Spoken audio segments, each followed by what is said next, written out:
हरियाणा का एक छोटा सा शहर है पानीपत, जिसे दुनिया कचरे का साम्राज्य कहती है।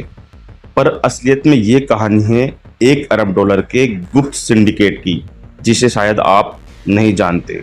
जी हाँ दोस्तों, भारत का एक ऐसा शहर जिसने दुनिया के फेंके हुए कपड़ों से अपनी किस्मत बदल दी। सुनने में बड़ा अजीब लग रहा होगा, लेकिन जब आप ये अनसुनी कहानी देखोगे तो आपको इसके छुपे हुए सीक्रेट समझ आ जाएंगे। ये कहानी शुरू होती है साल 1947 में, जब भारत का बंटवारा हुआ तो सिंध और पंजाब के इलाकों से, जो आज पाकिस्तान में हैं, उसके हजारों बुनकर परिवार उजड़ गए। इनमें से कई परिवार आकर बसे इस छोटे से शहर पानीपत में।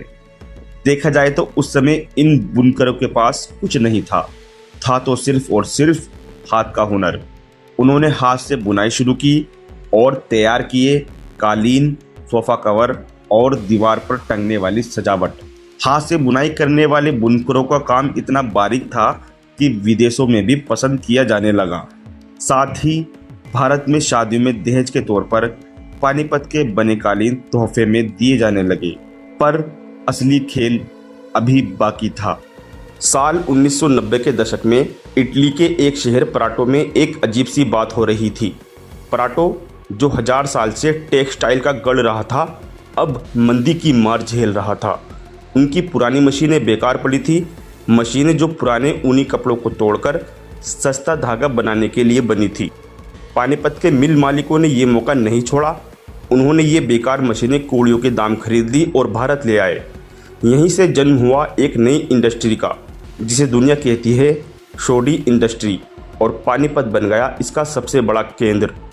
America, Britain, Canada, Europe, Japan, Korea, इन देशों के लोग जो कपड़े दान करते हैं या फेंक देते हैं, उनमें से बहुत सारे कभी वापस इस्तेमाल नहीं होते। ये कपड़े बड़े बड़े कंटेनरों में भरकर समुद्र के रास्ते गुजरात के कांडला और मुंद्रा पोर्ट पर पहुंचते हैं। वहां से ट्रकों में लदकर पानीपत में हजारों महिलाएं इन कपड़ों के पहाड़ों को छांटती है, रंग के हिसाब से, कपड़े के हिसाब से। जो कपड़े अभी भी पहनने लायक हैं वो बेच दिए जाते हैं, बाकी को मशीनों में डालकर तार तार कर दिया जाता है और फिर से धागा बनाया जाता है। अब सुनो सबसे चौंकाने वाली बात। जब भी दुनिया में कहीं भूकंप आता है, बाढ़ आती है या कोई आपदा आती है और राहत एजेंसियां कंबल बांटती है, तो उन कंबलों में से 90% पानीपत में बने होते हैं। पाकिस्तान से लेकर तंजानिया, सूडान, हैती तक हर जगह। और सिर्फ इतना ही नहीं, भारतीय सेना और भारतीय रेलवे जो कंबल इस्तेमाल करती है, उनमें से भी 90% पानीपत में बनते हैं। भारत के जो हाथ से बुने कालीन और दरिया एक्सपोर्ट होती है, उनमें से 75% भी यहीं से जाती है। एक शहर जिसे लोग कूड़े का शहर कहते थे, आज दुनिया की सप्लाई चेन की रीढ़ है और ज़्यादातर लोगों को इसका पता ही नहीं।